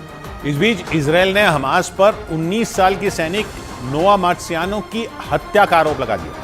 इजराइल ने नोआ की हत्या से जुड़ी एक रिपोर्ट का हवाला देते हुए दावा किया कि उनकी हत्या इजराइल की एयर स्ट्राइक में नहीं हुई थी, बल्कि हमले के बाद हमास के लड़ाके नोआ मार्सियानो को अल शिफा अस्पताल में ले गए और वहां जाकर उनकी हत्या कर दी। इजराइल की सेना के मुताबिक उन्हें नोआ की पैथोलॉजी रिपोर्ट मिली जिसमें यह दावा किया गया कि अल शिफा अस्पताल पर हुए इजराइल के हमले में नोआ को सिर्फ मामूली चोटें आई थी, जिसका मतलब साफ है कि 19 साल की सैनिक नोआ मार्सियानो की हत्या इजराइल ने नहीं हमास ने की। Hamas murdered Noah inside Shifa Hospital. Israel की सेना ने यह रिपोर्ट हमास के उस दावे के खिलाफ पेश की जिसमें हमास ने नोआ मार्सियानो की हत्या के लिए इजराइल के हमलों को जिम्मेदार ठहराया था, क्योंकि इजराइल की सेना अपने बंधकों को छुड़वाने के लिए उत्तरी गाजा के सबसे बड़े अल शिफा अस्पताल में घुस गई थी और तभी उन्हें उस अस्पताल के पास से नोआ मार्सियानो का शव मिला था। जिसके बाद इजराइल की सेना ने दावा किया कि 7 अक्टूबर को नोआ मार्सियानो को अगवा करने के बाद हमास के लड़ाकों ने उन्हें अल शिफा अस्पताल के नीचे बनी सुरंगों में ही छिपा कर रखा था और इसीलिए इजराइल की सेना नोआ समेत बाकी बंधकों को छुड़वाने के लिए अल शिफा अस्पताल में घुस गई। लेकिन इसी दौरान इजराइल की सेना को उस अस्पताल के पास मौजूद एक दूसरी इमारत से उस महिला सैनिक का शव मिला था, जिसके बाद इजराइल की सेना ने हमास पर नोआ मार्सियानो की हत्या का आरोप लगाया और ये दावा किया कि नोआ की तरह दूसरे बंधकों को भी हमास ने अपनी सुरंगों में ही छिपा कर रखा है। बड़ी खबर आई चीन और ताइवान के बीच बढ़ते तनाव से जुड़ी हुई। हमास और इजराइल में छिड़ी जंग के बीच एक और युद्ध का खतरा मंडरा रहा है, क्योंकि दावा किया जा रहा है कि चीन ताइवान पर बड़े हमले की तैयारी में जुट गया है। इसलिए खतरे को भांपते हुए ताइवान ने अपने सैनिकों को जंग की ट्रेनिंग देने के लिए अमेरिका भेजने की प्लानिंग शुरू कर दी है, जो खतरनाक मिसाइलों और हथियारों के इस्तेमाल की ट्रेनिंग लेकर जंग में चीन की सेना को कड़ी टक्कर देंगे। इसलिए ताइवान के सैनिकों को अमेरिका में ट्रेनिंग देने की प्लानिंग की जा रही है, क्योंकि चीन ने एक बार फिर ताइवान पर बड़े हमले कर वहां कब्जे की धमकी दे दी। इसलिए ताइवान भी चीन को मुंहतोड़ जवाब देने के लिए अपनी तैयारी में जुट गया। खबर है कि ताइवान के सैनिकों को अमेरिका में जंग के लिए कड़ी ट्रेनिंग दी जाएगी, जो जंग में अपने दुश्मन यानी शी जिनपिंग की सेना से मुकाबला करेंगे, क्योंकि चीन की सेना ताइवान को लगातार चारों ओर से घेरकर सैन्य अभ्यास कर रही है। इसलिए ताइवान वक्त रहते ही अपने सैनिकों को और ताकतवर बनाना चाहता है, जिसके लिए अमेरिका ने मदद का हाथ बढ़ा दिया। दावा है कि अमेरिका में ताइवान की सेना खतरनाक मिसाइलों और घातक हथियारों को चलाना सीखेगी, जिससे चीन की सेना से निपटना ताइवान के लिए आसान हो सके। हालांकि पहले से ही बड़ी संख्या में अमेरिका के सैनिक ताइवान में तैनात हैं, जो उसकी सेना को हथियारों और जंग की ट्रेनिंग देने का काम कर रहे हैं। क्योंकि दावा है कि चीन ताइवान पर बड़े हमलों की प्लानिंग कर रहा है। लेकिन ऐसा पहली बार नहीं है, क्योंकि चीन लंबे वक्त से ऐसे ही मौके की तलाश कर रहा था जब अमेरिका किसी दूसरी जंग में उलझ जाए और वो आसानी से ताइवान पर भीषण हमले कर सके। और चीन के हमले की प्लानिंग की खबर ने ताइवान की धड़कनें बढ़ा दी हैं, क्योंकि पिछले साल से ही अमेरिका रूस के खिलाफ युद्ध में यूक्रेन के साथ खड़ा है और उसकी मदद के लिए वो बड़े पैमाने पर हथियार भी मुहैया करा रहा है। लेकिन इस बीच हमास और इजराइल में जंग छिड़ गई और इस जंग में अमेरिका इजराइल का समर्थन कर रहा है। भले ही अमेरिका किसी देश से सीधे तौर पर जंग न लड़ रहा हो, लेकिन वो एक साथ दो देशों को अपनी सैन्य मदद भेज रहा है। और इसी बीच चीन युद्ध का तीसरा मोर्चा खोलने की फिराक में जुटा हुआ। ये माना जा रहा है कि अगर इस वक्त चीन और ताइवान में जंग शुरू हो गई तो अमेरिका उसे बचाने के लिए इस जंग में दखल नहीं दे पाएगा, क्योंकि अमेरिका तो पहले ही दो फ्रंट पर उलझा हुआ है और ऐसे वक्त पर वो ताइवान की मदद नहीं कर सकता। इसलिए चीन इस मौके का फायदा उठाना चाहता है, लेकिन अमेरिका और ताइवान ने मिलकर उसे नाकाम करने का प्लान तैयार कर लिया। जबकि चीन एक वक्त पर ताइवान के साथ अमेरिका को भी आंखें दिखा रहा है। पिछले हफ्ते ही चीन के राष्ट्रपति शी जिनपिंग ने अमेरिका को ताइवान के मुद्दे पर हद में रहने की कड़ी चेतावनी दी थी, क्योंकि अमेरिका ताइवान की ढाल बनकर खड़ा है और बड़ी संख्या में अमेरिका के सैनिक ताइवान में तैनात हैं, जो उसकी सेना की मदद कर रहे हैं। इतना ही नहीं, अमेरिका लड़ाकू विमानों और जंगी जहाज के जरिए भी ताइवान की सुरक्षा कर रहा है। इसलिए चीन उससे भड़का हुआ है। शी जिनपिंग तो पहले ही साफ संदेश दे चुके हैं कि अमेरिका ताइवान को अपने हथियारों की सप्लाई बंद कर दे, वरना इसका अंजाम बहुत बुरा हो सकता है। लेकिन उस चेतावनी के बाद भी अमेरिकी सैनिक ताइवान की मदद के लिए वहां डटे हुए हैं। इसलिए ये माना जा रहा है कि चीन ने फिर अमेरिका को धमकी दे डाली ताकि ताइवान जंग में अकेला पड़ जाए और चीन उस पर कब्जा कर सके। क्योंकि दक्षिण चीन सागर में पहले से ही अमेरिका और चीन आमने सामने हैं। चीन पर यह आरोप लगते हैं कि उसने दक्षिण चीन सागर के इलाके में दूसरे देशों के कई द्वीपों पर कब्जा कर रखा है।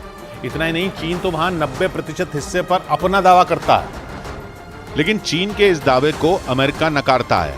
इसलिए दक्षिण चीन सागर पर अमेरिका और चीन एक दूसरे को घेरने में जुटे हुए हैं। वहां दोनों देश अपने लड़ाकू विमानों और युद्धपोतों के जरिए अपनी ताकत दिखाना चाहते हैं और छोटी सी चिंगारी किसी भी वक्त दक्षिण चीन सागर को युद्ध की आग में झोंक सकती है। माना जा रहा है कि दक्षिण चीन सागर में अमेरिका की जबरदस्त घेरेबंदी की वजह से ही चीन उसे धमकियां देता रहता है, क्योंकि अमेरिका की बढ़ती ताकत चीन के लिए मुश्किलें पैदा कर सकती है।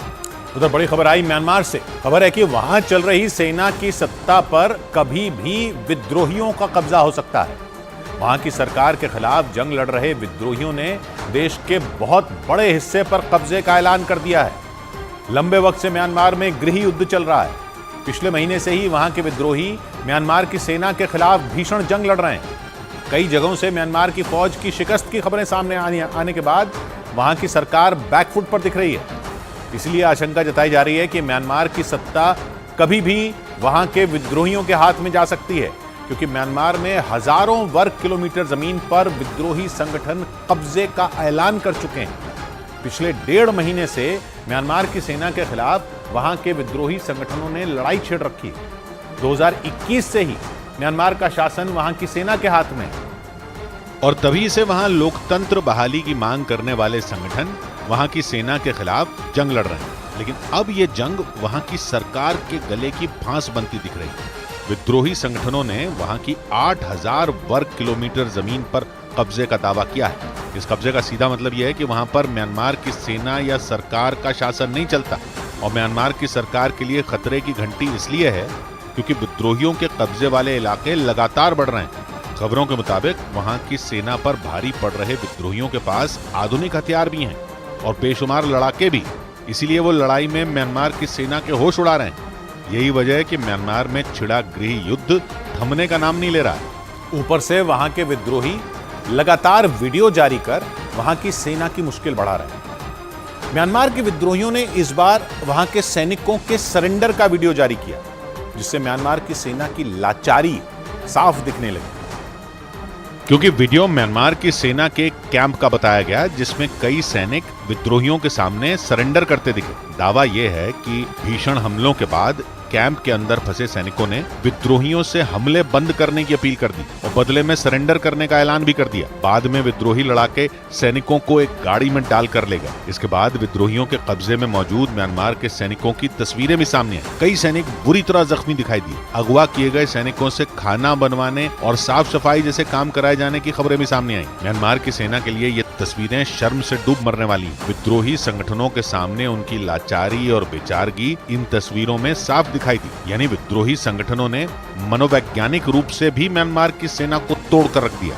इसीलिए माना जा रहा है कि म्यांमार में 2021 में शुरू हुए गृह युद्ध में अब अपने अंजाम तक पहुंचने के काफी करीब है। 2021 में वहां की सेना ने तख्ता पलट कर दिया और सत्ता अपने हाथ में ले ली, लेकिन तभी से वहां की राजनीतिक पार्टियों ने लोकतंत्र बहाली की मांग शुरू कर दी और इसके लिए सेना के खिलाफ आंदोलन शुरू कर दिया। लोकतंत्र बहाली की मांग करने वाले संगठन ही वहां के विद्रोही हैं, जो 2021 से ही सेना के खिलाफ जंग लड़ रहे हैं। लेकिन अब जाकर विद्रोहियों को सेना के खिलाफ लड़ी जा रही जंग में जीत मिलनी शुरू हुई। विद्रोहियों का आरोप है कि वहां की सेना म्यांमार के लोगों पर जुल्म कर रही। ऊपर से महंगाई और बेरोजगारी जैसी परेशानियों की वजह से भी वहां की सेना बैकफुट पर है। दावा तो यहाँ तक है कि इन्हीं कारणों की वजह से वहाँ के लोगों का समर्थन भी सेना को नहीं मिल रहा और यही वजह है कि अब म्यांमार के टुकड़े होने की आशंका बढ़ने लगी है। आशंका इस बात की भी है कि विद्रोहियों का दबदबा बढ़ता देख वहाँ की सेना के अधिकारी उन्हें बातचीत की पेशकश कर सकते हैं। हालांकि बातचीत तक पहुँचने से पहले वहाँ की सेना अपनी तरफ से पूरा दम लगाना चाहती है, क्योंकि अगर मामला बातचीत तक पहुंच गया तो उसे विद्रोहियों के सामने सेना का सरेंडर ही माना जाएगा। इसीलिए फिलहाल सबसे बड़ी जंग म्यांमार की अंतर्राष्ट्रीय सीमाओं पर चलने की खबर है, क्योंकि वहां की सेना को लगता है कि अगर अंतर्राष्ट्रीय सीमाओं पर नियंत्रण बना रहा तो वो विद्रोहियों को घेरने में कामयाब हो जाएगी। दूसरी तरफ विद्रोही संगठन भी म्यांमार की अंतर्राष्ट्रीय सीमाओं को कब्जे में लेने के लिए ताकत झोंक रहे हैं। म्यांमार की सीमाएं 5 देशों से लगती हैं। इनमें भारत के अलावा बांग्लादेश, चीन, लाओस और थाईलैंड शामिल है। इन 5 ही सीमाओं पर फिलहाल भीषण जंग छिड़ी हुई, जिसकी वजह से वहां हड़कंप मचा हुआ। लोगों में डर का माहौल है और डर भी ऐसा कि भगदड़ जैसे हालात बन गए। पिछले हफ्ते म्यांमार से कुछ सैनिक जान बचाने के लिए भागकर भारत में आ गए। हालांकि बाद में उन्हें म्यांमार लौटा दिया गया। खबरें तो यहां तक हैं कि वहां के हजारों लोग भी जल्द से जल्द म्यांमार से निकलना चाहते हैं।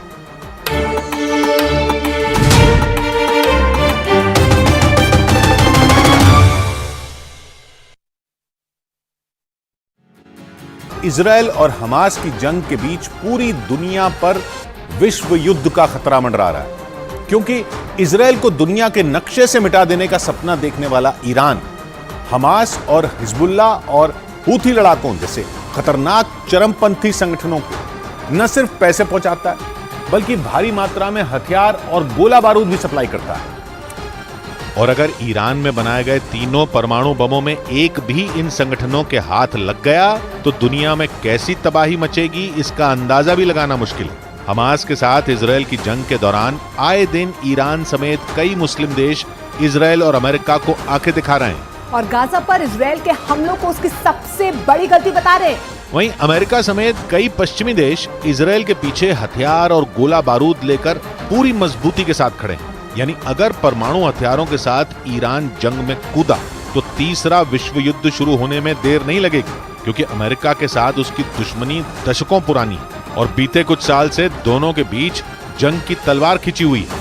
और इसी वजह से दुनिया को डर सताने लगा कि अमेरिका और इजरायल को रोजाना बदले की धमकी देने वाला ईरान कहीं युद्ध का नया मोर्चा न खोल दे। जंग की दहलीज पर खड़े अमेरिका और ईरान 35 साल पहले भी एक दूसरे से सीधी जंग लड़ चुके हैं, लेकिन गाजा पर इजरायल के हमलों और अमेरिका की इजरायल को खुली मदद से ईरान का खून खौल रहा है और बीते 40 दिन में दोनों एक दूसरे को कई बार जंग की धमकी भी दे चुके हैं। अमेरिका और ईरान में बढ़े हुए तनाव के बीच यूएन की संस्था IAEA यानी इंटरनेशनल एटॉमिक एनर्जी एजेंसी की एक रिपोर्ट ने अमेरिका समेत दुनिया भर के देशों के होश उड़ा दिए। IAEA की रिपोर्ट में दावा किया गया कि ईरान ने करीब 128 किलो यूरेनियम इकट्ठा कर लिया। IAEA के मुताबिक एक परमाणु बम बनाने के लिए 42 किलो यूरेनियम की जरूरत होती है और जितना यूरेनियम ईरान के पास है वो 3 परमाणु बम आसानी से बना सकता है। लेकिन परेशानी उस यूरेनियम की शुद्धता से। IAEA का मानना है कि परमाणु बम बनाने के लिए यूरेनियम का 90% तक शुद्ध होना जरूरी है, लेकिन ईरान के पास मौजूद यूरेनियम उतना शुद्ध है या नहीं, इसकी सही जानकारी किसी के पास नहीं है, क्योंकि ईरान दुनिया की नजरों से छिपाकर अपना परमाणु कार्यक्रम चलाता है। उसके पास परमाणु कार्यक्रम को दुनिया की शांति के लिए खतरनाक बताते हुए अमेरिका और इजरायल ये दावा कर चुके हैं कि ईरान के परमाणु बम गलत हाथों में चले गए तो दुनिया में महातबाही आ सकती है। हालांकि ईरान के परमाणु कार्यक्रम पर संयुक्त राष्ट्र और अमेरिका की 24 घंटे नजर बनी हुई है। और उसी के आधार पर सितंबर महीने में ही अमेरिका के रक्षा मंत्रालय ने दावा किया था कि ईरान के पास 14 दिन के अंदर परमाणु हथियार बनाने के लिए जरूरी तकनीक और बुनियादी ढांचा मौजूद है, यानी वो परमाणु बम बनाने के बेहद करीब है। करीब 22 साल से ईरान परमाणु ताकत हासिल करने की कोशिश में जुटा है। हालांकि 2010 में उसे रोकने के लिए यूएन सिक्योरिटी काउंसिल, यूरोपीय यूनियन और अमेरिका ने कई तरह की पाबंदियां लगा दी थी। यहां तक कि जनवरी 2020 में अमेरिका ने ईरान पर लगाए गए प्रतिबंधों को और ज्यादा सख्त कर दिया था। और अमेरिका के वैज्ञानिकों ने अपनी सैटेलाइटों को ईरान के ऊपर नजर रखने के लिए सुपर एक्टिव कर दिया है, जिसके बाद ईरान की न्यूक्लियर साइटों से सामने आई तस्वीरों ने अमेरिका और संयुक्त राष्ट्र के शक को शीशे की तरह साफ कर दिया था। अमेरिका ने सैटेलाइट तस्वीरों के आधार पर दावा किया था कि ईरान पहाड़ी इलाके में सैकड़ों फीट गहरी सुरंगें खोदकर परमाणु हथियार बना रहा है और अपने परमाणु कार्यक्रम से जुड़ी जानकारियां दुनिया से छिपा रहा है। अमेरिका ने ईरान की न्यूक्लियर साइट की जो तस्वीरें जारी की थी, उन्होंने दुनिया की धड़कनें बढ़ा दी थी। दावा किया गया कि दुनिया की नजरों से बचाने के लिए ईरान ने सैकड़ों फीट गहराई में सुरंगें खोदकर अपना न्यूक्लियर प्लांट बनाया, ताकि अमेरिका या फिर इजरायल की सैटेलाइट से और मिसाइल हमलों से उन्हें बचाया जा सके। अमेरिका ने दावा किया था कि ईरान ने जमीन के अंदर 260 फीट से 328 फीट की गहराई तक सुरंगें खोदकर न्यूक्लियर प्लांट तैयार किया था। अमेरिका के मुताबिक नतांज में ईरान की सबसे बड़ी न्यूक्लियर साइट है। इस न्यूक्लियर साइट को तैयार करने के लिए ईरान ने जाग्रोस के पहाड़ों के बीच सुरंगें खोदी थी। और दावा किया जाता है कि ईरान की ये सुरंगें इतनी गहरी हैं कि इन पर कोई भी हमला बेअसर साबित होगा। यानी ईरान ने पाताल लोक में परमाणु बम बनाने के लिए एक ऐसा प्लांट बना लिया जिसकी भनक तक किसी को नहीं लगी। और ईरान अपने ऊपर लग रहे परमाणु बम बनाने के आरोपों को लगातार खारिज करता रहा और उल्टे अमेरिका पर यह आरोप लगा दिए कि उसने उसके दुश्मनों को हथियार और गोला बारूद की सप्लाई की। हालांकि यूएन की संस्था IAEA यानी इंटरनेशनल एटॉमिक एनर्जी एजेंसी की रिपोर्ट को लेकर अमेरिका और इजरायल ने ईरान पर जोरदार हमले किए और उस पर परमाणु हथियारों के गलत इस्तेमाल का आरोप लगाया। ईरान ने 6 जगहों पर न्यूक्लियर रिएक्टर लगा रखे हैं और वो दावा करता है कि ऊर्जा जरूरतों को पूरा करने के लिए उसने ये न्यूक्लियर प्लांट लगाए। लेकिन दावा किया जाता है कि नतांज और फोर्दो में जमीन के अंदर बनी न्यूक्लियर साइटों पर वो सबसे ज्यादा उच्च गुणवत्ता का यूरेनियम तैयार करता है। और दावा किया जाता है कि इन दोनों न्यूक्लियर प्लांट से इकट्ठा किए गए यूरेनियम का इस्तेमाल ईरान के वैज्ञानिक परमाणु बम बनाने में कर रहे हैं। खतरा इस बात का भी है कि ईरान के परमाणु हथियार बना लेने के बाद पश्चिम एशिया में न्यूक्लियर रेस शुरू हो जाएगी, जो पश्चिम एशिया ही नहीं पूरी दुनिया के लिए महाविनाश की वजह बन सकती है। क्योंकि परमाणु बम के साथ ही ईरान ने बीते कुछ सालों में अपनी सैन्य ताकत भी बढ़ाई है, जिससे वो जंग होने पर अमेरिका और इजरायल से सीधी टक्कर ले सके। ईरान ने दावा किया कि उसने ऐसी हाइपरसोनिक मिसाइल तैयार कर ली है जिसकी रेंज में इजरायल के कई बड़े शहर हैं। यानी ईरान ने अपने दुश्मन से भिड़ने के लिए ऐसी मिसाइल तैयार कर ली जो पलक झपकते ही तबाही मचा सकती है। एक रोज पहले ईरान के supreme leader Ayatollah Ali Khamenei ने इन मिसाइलों का जायजा लिया। वो तेहरान में ईरान की सेना की ब्रांच IRGC यानी इस्लामिक रिवोल्यूशनरी गार्ड कोर की तरफ से आयोजित हथियारों की प्रदर्शनी में पहुंचे थे। ईरान के मीडिया के मुताबिक फतह 2 हाइपरसोनिक मिसाइल को IRGC ने विकसित किया। IRGC ने बताया कि उनकी फतह 2 मिसाइल 16,000 किलोमीटर प्रति घंटा की रफ्तार से उड़ान भर सकती है और दुश्मन पर हमला कर सकती है। ईरान ने दावा किया कि फतह 2 मिसाइल अमेरिका और इजरायल की मिसाइलों से कहीं ज्यादा आधुनिक और मारक है। ईरान की इस खतरनाक हाइपरसोनिक मिसाइल को इजरायल के लिए बड़ा खतरा माना जा रहा है, क्योंकि गाजा पर हवाई हमलों के दौरान ईरान इजरायल को जंग की खुली धमकी दे चुका है और अपनी मिसाइलों का मुंह उसकी तरफ तैनात करने का दावा कर चुका है। ईरान इजरायल के साथ ही उसका साथ दे रहे अमेरिका को भी खुली धमकी दे चुका है और अगर गाजा में आग लगी तो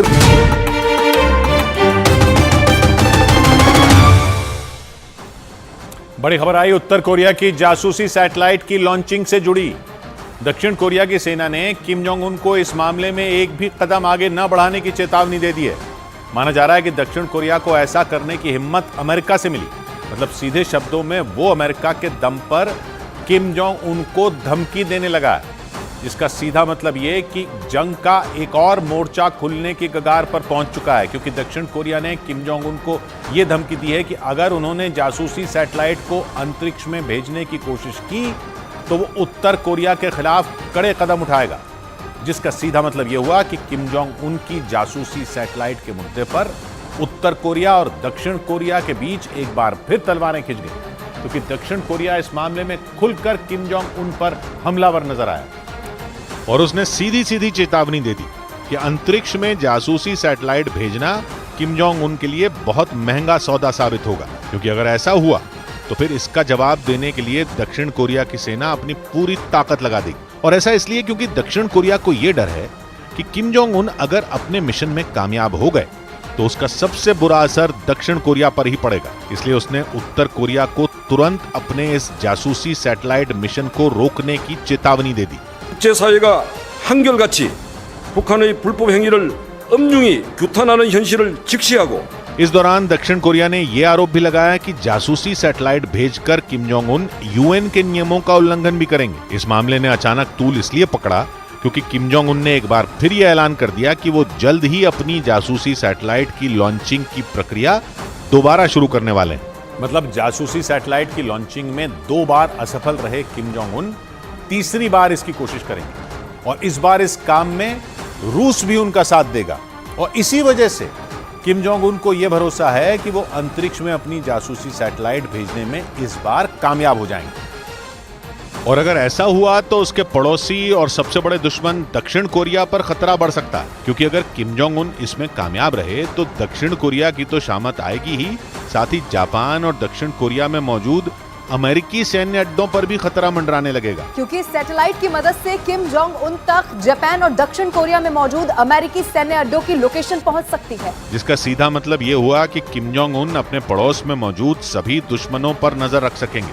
और अगर ऐसा हुआ तो उत्तर कोरिया को घेरने के लिए बनाए गए अमेरिका के सारे प्लान धरे के धरे रह जाएंगे, क्योंकि इससे पहले कि अमेरिका कोई एक्शन ले, किम जोंग उन की जासूसी सैटेलाइट उन्हें दुश्मन के प्लान के बारे में आगाह कर देगी। और अगर ऐसा हुआ तो इसकी सबसे बड़ी कीमत दक्षिण कोरिया को चुकानी होगी, क्योंकि किम जोंग उन सैकड़ों बार ये ऐलान कर चुके हैं कि वो देर सवेर दक्षिण कोरिया को उत्तर कोरिया में मिलाकर ही दम लेंगे।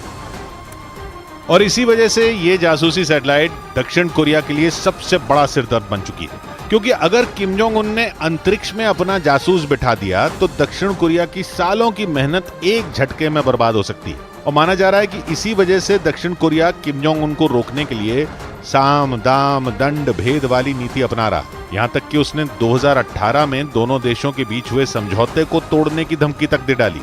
इस समझौते के तहत दोनों देशों के बीच 2018 में एक बफर जोन बनाने पर सहमति हुई थी, मतलब जमीन और समंदर का एक ऐसा इलाका जहां दोनों ही देश एक दूसरे से नहीं टकराते। इसके लिए दोनों देशों की वायुसेना भी इन इलाकों में गश्त नहीं करती, ताकि उत्तर कोरिया और दक्षिण कोरिया के बीच टकराव की स्थिति न बन पाए। लेकिन जैसे ही जासूसी सैटेलाइट के परीक्षण की बात ने तूल पकड़ा तो दक्षिण कोरिया ने इस मामले में तल्ख तेवर दिखाने शुरू कर दिए। मतलब उसने साफ कर दिया कि अगर किम जोंग उन ने जंग को न्योता देने की कोशिश की तो फिर दक्षिण कोरिया भी पीछे नहीं हटने वाला। और दक्षिण कोरिया की तैयारियों को देखकर ऐसा लग रहा है कि वो इस बार पीछे हटने के मूड में नहीं है, क्योंकि किम जोंग उन की जासूसी सैटेलाइट के परीक्षण की आशंका के बीच दक्षिण कोरिया ने सीमा पर तैनाती बढ़ा दी, जिसका सीधा मतलब यह हुआ कि वो उत्तर कोरिया को कोरी धमकियां नहीं दे रहा, बल्कि इस बार उसकी तैयारी एकदम पुख्ता है, जिसका सबूत दिया दक्षिण कोरिया की सेना की तैयारी ने। बताया गया कि दक्षिण कोरिया ने उत्तर कोरिया से लगने वाली सीमा के पास अपने खतरनाक जंगी टैंकों को तैनात कर दिया, जिसके बाद इस बात की आशंका जताई जाने लगी कि दोनों देशों के बीच जंग छिड़ सकती है। क्योंकि दक्षिण कोरिया की तैयारी देखकर तो ऐसे ही लग रहा है कि वो किम जोंग उन से टकराने के लिए पूरी तरह तैयार है। इसलिए उसने उत्तर कोरिया से लगने वाली सीमा के पास अपने जंगी टैंकों को तैनात करने का फैसला ले लिया, क्योंकि उसे इस बात की आशंका है कि इस बार किम जोंग उन सफल हो जाएंगे। हालांकि किम जोंग उन इससे पहले भी 2 बार इसकी कोशिश कर चुके हैं, लेकिन वो अंतरिक्ष में जासूसी सैटेलाइट भेजने में तब नाकाम रहे। लेकिन इस बार इस कहानी में एक और किरदार है जिसने न सिर्फ दक्षिण कोरिया बल्कि अमेरिका की भी चिंता बढ़ा दी। ऐसा इसलिए क्योंकि इस बार इस जासूसी सैटेलाइट को अंतरिक्ष तक पहुंचाने में किम जोंग उन का साथ पुतिन देने वाले हैं। और वो ये ऐलान कर चुके हैं कि किम जोंग उन के सपने को साकार करने में उनकी मदद करेंगे। मतलब अब उत्तर कोरिया और रूस मिलकर अंतरिक्ष में जासूसी सैटेलाइट भेजेंगे और इसी बात ने अमेरिका का भी पारा चढ़ा दिया, क्योंकि अमेरिका शुरुआत से ही किम जोंग उन के खिलाफ खड़े दक्षिण कोरिया और जापान जैसे देशों की मदद करता आया।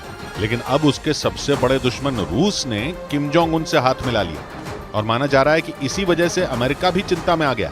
और माना जा रहा है कि इसी मौके का फायदा उठाकर किम जोंग उन एक बार फिर अमेरिका पर हमलावर हो गए। उन्होंने दक्षिण कोरिया और जापान की मदद करने का आरोप लगाते हुए अमेरिका को सीधे सीधे चेतावनी दे दी और ये तक कह दिया कि अगर अमेरिका ने उसके मामले में टांग अड़ाने की कोशिश की तो वो अमेरिका से इसकी कीमत वसूलेगा। किम जोंग उन ने आरोप लगाया कि अमेरिका उनसे टक्कर लेने के लिए दक्षिण कोरिया और जापान की मदद कर रहा है। उत्तर कोरिया के मुताबिक अमेरिका से इन दोनों ही देशों को कई घातक हथियार मुहैया कराए गए। मतलब उत्तर कोरिया का आरोप है कि अमेरिका उसके दुश्मनों को ताकतवर करने में जुटा है, ताकि वो उसकी अंदरूनी लड़ाई का फायदा उठाकर उत्तर कोरिया पर वार कर सके। माना जा रहा है कि इसी वजह से किम जोंग उन ने सीधे सीधे अमेरिका को इस मामले से दूर रहने की चेतावनी दे दी और साफ कर दिया कि अगर अमेरिका ने उसके दुश्मनों की बाजुओं को मजबूत करने की कोशिश की तो फिर वो उत्तर कोरिया की उन मिसाइलों की जद में होगा जो तबाही के लिए ही जानी जाती हैं। तो बड़ी खबर आई पाकिस्तान में होने वाले चुनाव से जुड़ी।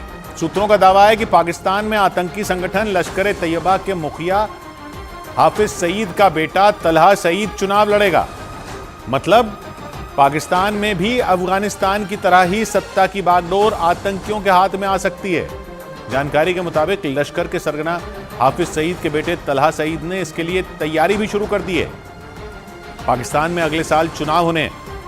सूत्रों का दावा है कि लश्कर का नंबर 2 आतंकी तलहा सईद इस चुनाव में ताल ठोकने की पूरी तैयारी कर चुका है। तलहा सईद को भारत ने 2 साल पहले ही आतंकी घोषित किया है और अब खबर है कि पाकिस्तान में अगले साल होने वाले चुनावों में लश्कर का ये खूंखार आतंकी हिस्सा ले सकता है। मतलब पाकिस्तान भी अपने पड़ोसी अफगानिस्तान की राह पर चल पड़ा, जहां सरकार चलाने का काम आतंकी करते हैं। और सूत्रों के मुताबिक अब लश्कर का नंबर 2 आतंकी तलहा सईद भी पाकिस्तान में मंत्री बनने की तैयारी में है। जानकारी के मुताबिक लश्कर तैयबा के चीफ हाफिज सईद के बेटे तलहा सईद ने यह ऐलान किया है कि वो अपनी पार्टी अल्लाहू अकबर तहरीक की तरफ से चुनाव लड़ेगा। और खबर तो ये भी है कि उसने अपना चुनाव प्रचार अभियान भी शुरू कर दिया है और वो अभी से लोगों से वोट मांगने के लिए उनके बीच पहुंचने लगा है, जिससे जुड़ा एक वीडियो भी सामने आया जिसमें आतंकी हाफिज सईद का बेटा तलहा सईद कुछ लोगों के बीच नजर आया। इस वीडियो में वो लोग तलहा सईद को माला पहनाते दिखाई दिए। सूत्रों के मुताबिक ये वीडियो पाकिस्तान के सरगोधा का बताया गया, जहाँ से तलहा सईद पिछले चुनाव में भी खड़ा हुआ था।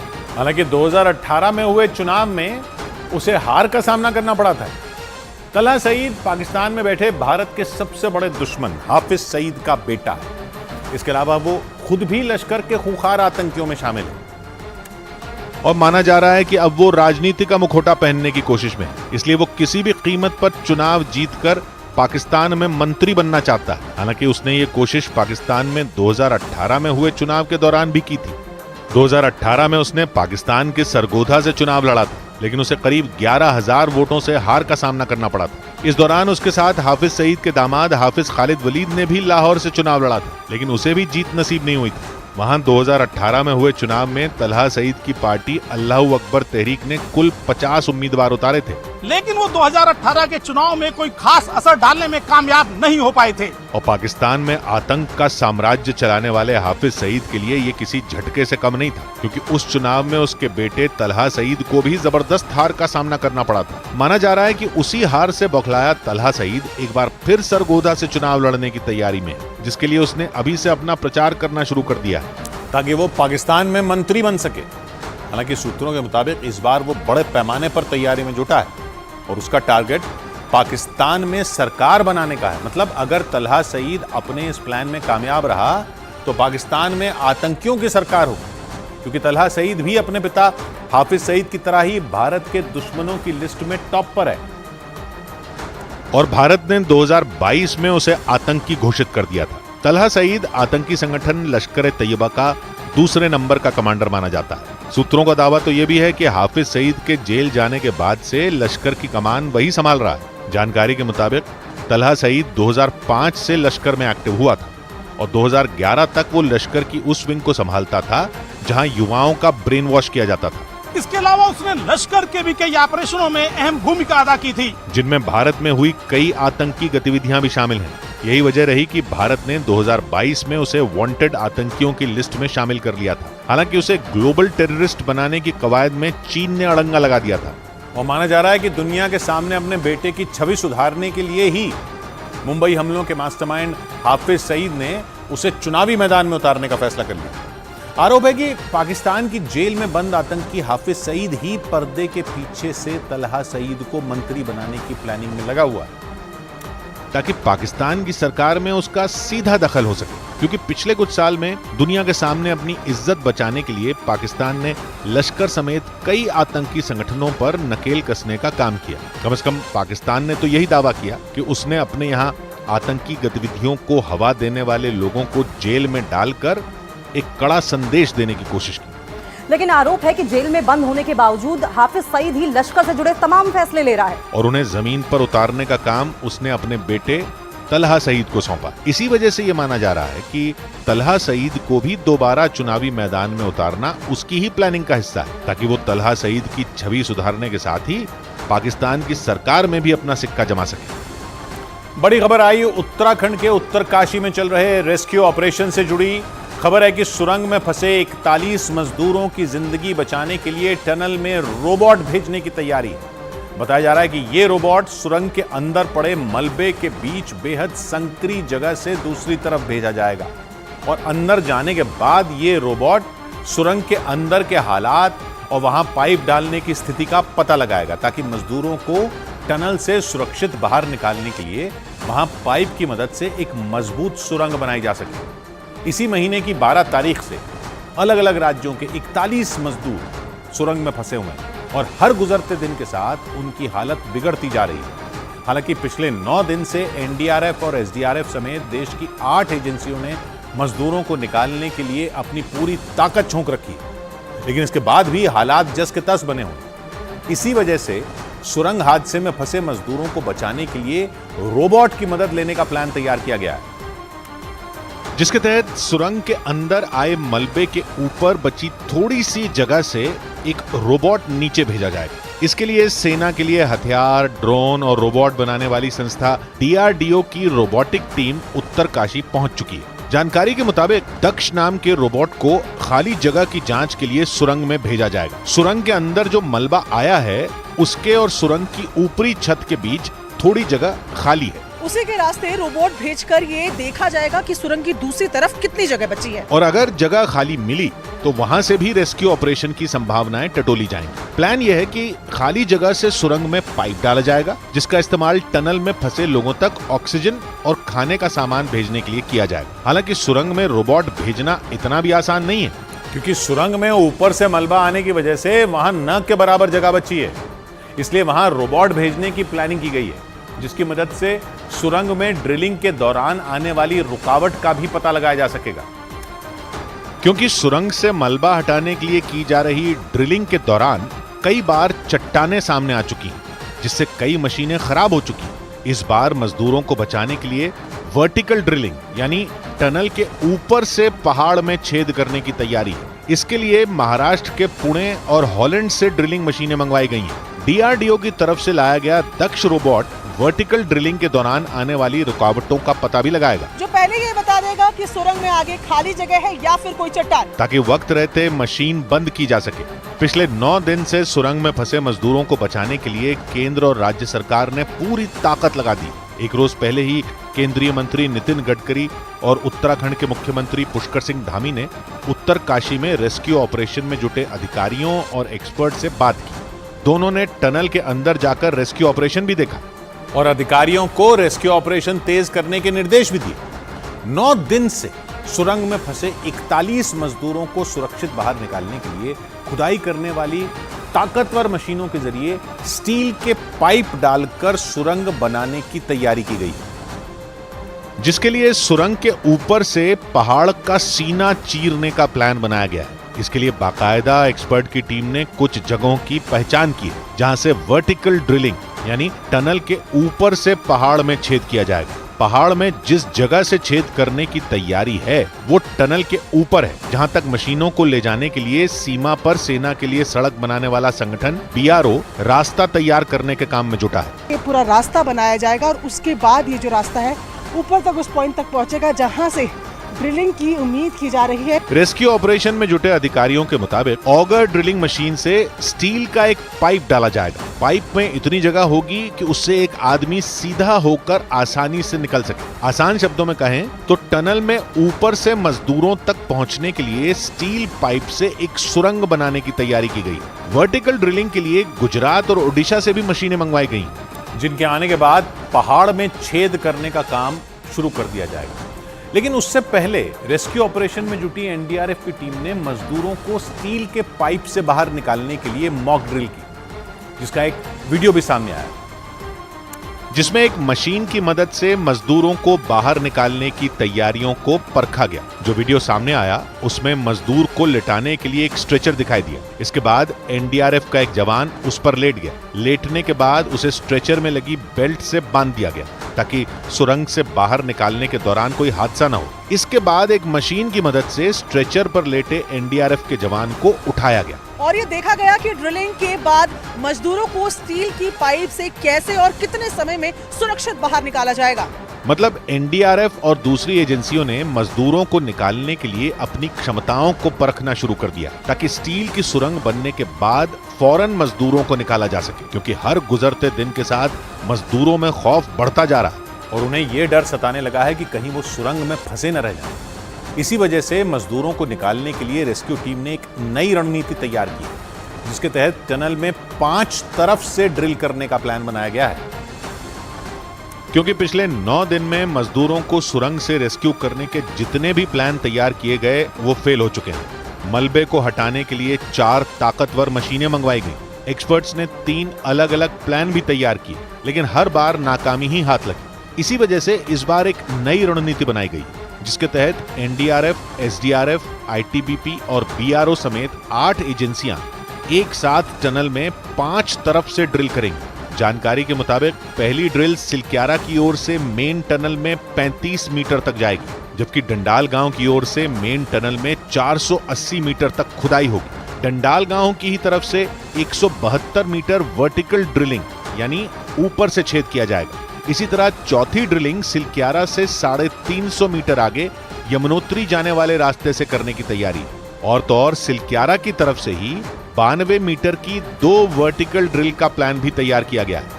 मतलब 9 दिन से सुरंग में फंसे मजदूरों तक पहुंचने के लिए रेस्क्यू ऑपरेशन तेज कर दिया गया। और तो और मजदूरों को बाहर निकालने और पहाड़ में छेद करने के लिए विदेश से ड्रिलिंग एक्सपर्ट तक को बुलाया गया, जो पहाड़ों की जांच कर ये पता लगाने में जुटे हैं कि किस जगह से पहाड़ में ड्रिल करना आसान होगा। विदेश से आए drilling expert Arnold Dix international tunnelling underground space association के प्रेसिडेंट। बताया गया कि उत्तरकाशी पहुंचने के बाद उन्होंने ड्रिलिंग के लिए कुछ जगहों का चयन भी किया। ये जगह है जहां पर आप देख रहे हैं ये लाल रंग के झंडे लगे हुए हैं, इनको फाइनलाइज किया गया है वर्टिकल ड्रिलिंग के लिए। बताया गया कि आर्नल्ड डिक्स ने ड्रिलिंग के लिए 2 पॉइंट या यूं कहें कि 2 जगहों का चयन किया है, लेकिन उनका कहना है कि पहाड़ की मिट्टी बेहद भुरभुरी है, जिसकी वजह से मलबा हटाना किसी चुनौती से कम नहीं है। This is nothing. We're not drilling from this. We found very good rock up there, but now we have to go discover the relationship between the very good rock and what's below. खबर है कि डिक्स ने अपना काम शुरू करने से पहले सुरंग के पास बने मंदिर में पूजा भी की, लेकिन हर गुजरते दिन के साथ वहां चुनौती बढ़ती जा रही है, क्योंकि सुरंग के अंदर फंसे मजदूरों की सेहत खराब होने लगी। हालांकि उन्हें पाइप की मदद से लगातार ऑक्सीजन और खाने पीने की चीजें भेजी जा रही।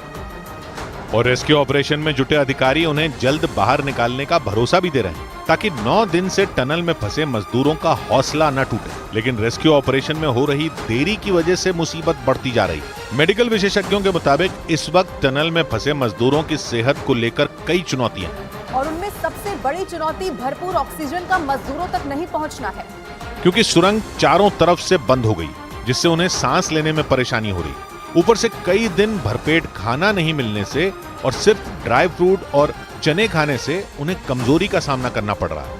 कई दिनों से बंद रहने की वजह से मजदूरों को मानसिक तनाव भी झेलना पड़ रहा है। कुछ मजदूरों की तबीयत बिगड़ने की भी खबर है। हालांकि बताया ये जा रहा है कि मजदूरों तक 6 इंच का पाइप पहुंच गया है, जिससे उन तक रोटी, सब्जी, दवा और दूसरी जरूरी चीजें पहुंचाई जा सकेंगी। इधर रूस और सऊदी अरब की तरफ से कच्चे तेल के उत्पादन में कटौती की आशंका का असर शेयर बाजार पर भी दिखा। सेंसेक्स और निफ्टी दोनों ही दबाव में कारोबार करते रहे और बाजार बंद होने के वक्त बॉम्बे स्टॉक एक्सचेंज का सेंसेक्स 139 अंक गिरकर 65,655 पर पहुंच गया, जबकि नेशनल स्टॉक एक्सचेंज का निफ्टी 37 अंक गिरकर 19,694 पर बंद हुआ। हालांकि आईटी और हेल्थ केयर सेक्टर में खरीदारी बनी रही, जबकि ऑटो, कैपिटल गुड्स और एफएमसीजी शेयरों में गिरावट दर्ज की गई। और शेयर बाजार की खबर तो आपको कई जगह मिल जाएगी, लेकिन शेयर बाजार का एक्सपर्ट आपको बनाएगा सिर्फ मनी कंट्रोल प्रो।